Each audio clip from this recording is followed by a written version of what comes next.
നമസ്കാരം, ഞാൻ Anjali. Chemmanur international jewellers Kaumudi ഹെഡ്ലൈൻസിലേക്ക് സ്വാഗതം. Powered by fortune industries, presented by Baba easy English, in association with high sleep mattresses. അപലപിച്ച് സർക്കാർ. മത്സ്യത്തൊഴിലാളിയെ തിരുവനായക്കൂട്ടം കടിച്ചുവന്ന സംഭവം നിർഭാഗ്യകരമെന്ന് മന്ത്രി KT ജലീൽ. തിരുവനായ ശല്യം തടയാൻ വന്ധ്യീകരണം മാത്രമാണ് സ്ഥായിയായ പരിഹാരം. സ്വകാര്യ ഏജൻസികളെ കൂടി ഉൾപ്പെടുത്തി പ്രവർത്തനം വിപുലപ്പെടുത്തുമെന്നും മരിച്ചയാളുടെ കുടുംബത്തിന് ആവശ്യമായ സഹായം ലഭ്യമാക്കുമെന്നും മന്ത്രി. തിരുവനന്തപുരം പുല്ലുവിളയിൽ തിരുവനായ്ക്കൾ ആക്രമിച്ച മത്സ്യത്തൊഴിലാളി ജോസ്ക്ലിൻ മരിച്ചത് ഇന്നു രാവിലെ. സംഭവത്തിൽ പ്രതിഷേധിച്ച് പുല്ലുവിളയിൽ നാട്ടുകാരുടെ ഉപരോധം. പ്രദേശത്ത് കോൺഗ്രസ് ഹർത്താൽ.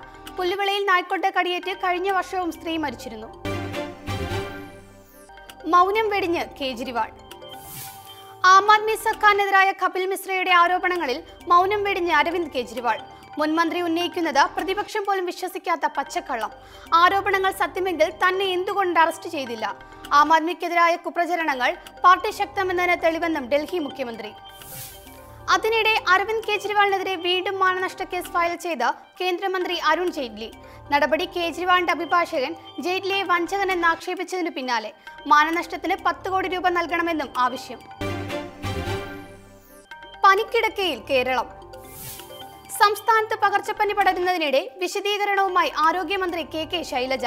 കേരളത്തിൽ 40 പേർക്ക് H1N1 ബാധ എന്ന് സ്ഥിരീകരണം. ഭയാനകമായ അന്തരീക്ഷം സംസ്ഥാനത്ത് നിലനിൽക്കുന്നില്ലെന്നും മഴക്കാലപൂർവ്വ ശുചീകരണം ഫലപ്രദമായി നടപ്പാക്കിയെന്നും ആരോഗ്യമന്ത്രി. വിശദീകരണം: VS ശിവകുമാർ MLA കൊണ്ടുവന്ന അടിയന്തര പ്രമേയത്തിന് മറുപടിയായി. എന്നാൽ അടിയന്തര പ്രമേയത്തിന് സ്പീക്കർ അനുമതി നിഷേധിച്ചതിനെ തുടർന്ന് പ്രതിപക്ഷ നിയമസഭയിൽ നിന്ന് ഇറങ്ങിപ്പോയി. പകർച്ചപ്പനി തടയാൻ മുൻകരുതൽ സ്വീകരിക്കുന്നതിൽ സർക്കാർ വീഴ്ച വരുത്തിയെന്ന് ആരോപണം. അഴിമതി ആരോപിച്ച് VS. വിഴിഞ്ഞം കരാറിൽ അഴിമതി നടന്നു എന്ന മുൻ നിലപാട് നിയമസഭയിൽ ആവർത്തിച്ചു VS. വിഴിഞ്ഞം പദ്ധതിയിൽ ധവളപത്രം ഇറക്കണമെന്ന നിർദ്ദേശം. കഴിഞ്ഞ സർക്കാരിന്റെ തുടർച്ചയെന്ന രീതിയിൽ മുന്നോട്ടു പോകുന്നത് ശരിയല്ല. കരാർ ദുരൂഹമെന്നും പദ്ധതിയിൽ അഴിമതി നടന്നുവെന്നും VS അച്യുതാനന്ദൻ. VSന്റെ ആരോപണങ്ങൾക്കും നിർദ്ദേശങ്ങളിലും പിന്നീട് മറുപടി നൽകാമെന്ന് തുറമുഖ മന്ത്രി. വിഷയം സർക്കാർ തലത്തിൽ ആലോചിക്കണമെന്നും കടന്നപ്പള്ളി രാമചന്ദ്രൻ. താരമൊഴി കാത്ത് തമിഴകം. നടൻ രജനീകാന്തിന്റെ രാഷ്ട്രീയ പ്രവേശനത്തിൽ അഭ്യൂഹങ്ങൾ ശക്തമാക്കി തമിഴകം. രജനിയുടെ BJP ബാന്ധവം സംബന്ധിച്ച വാർത്തകൾക്കിടെ മോദിയുമായുള്ള കൂടിക്കാഴ്ച ഉടനുണ്ടാകുമെന്ന് സൂചന. രജനി ഉൾപ്പെടെ എല്ലാ നല്ല മനുഷ്യരെയും പാർട്ടിയിലേക്ക് സ്വാഗതം ചെയ്യുന്നതായി BJP ദേശീയ അധ്യക്ഷൻ അമിത് ഷാ.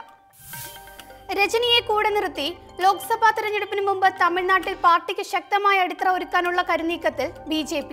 സ്റ്റൈൽ മനൻ സ്വന്തം പാർട്ടി രൂപീകരിച്ച് BJPയുമായി സഖ്യത്തിൽ ഏർപ്പെടുമോ? അമിത്ഷായുടെ ക്ഷണം സ്വീകരിച്ച് BJP പാളയത്തിൽ എത്തുമോ എന്നത് അവ്യക്തം. എല്ലാം സമയമാവുമ്പോൾ പറയാമെന്ന നിലപാടിൽ രജനി. തമിഴകത്തെ ആരാധകരുമായി രജനീകാന്ത് കഴിഞ്ഞ ദിവസങ്ങളിൽ പങ്കുവച്ചത് രാഷ്ട്രീയത്തിൽ ഇറങ്ങുമെന്നതിന്റെ ശക്തമായ സൂചനകൾ. യുദ്ധസജ്ജരായിരിക്കാനാണ് ആരാധകരോട് രജനിയുടെ അഭ്യർത്ഥന. ദ്രാവിഡ രാഷ്ട്രീയം വഴിതിരിയുന്നതിന്റെ അങ്കലാപ്പിൽ DMKയും അണ്ണാ DMKയും. Chemmanur international jewellers Kaumudi headline സമാപിക്കുന്നു. Powered by fortune industries, presented by Baba easy English, in association with high sleep mattresses. അടുത്ത ഹെഡ്ലൈൻസ് വൈകിട്ട് 5:30. നമസ്കാരം.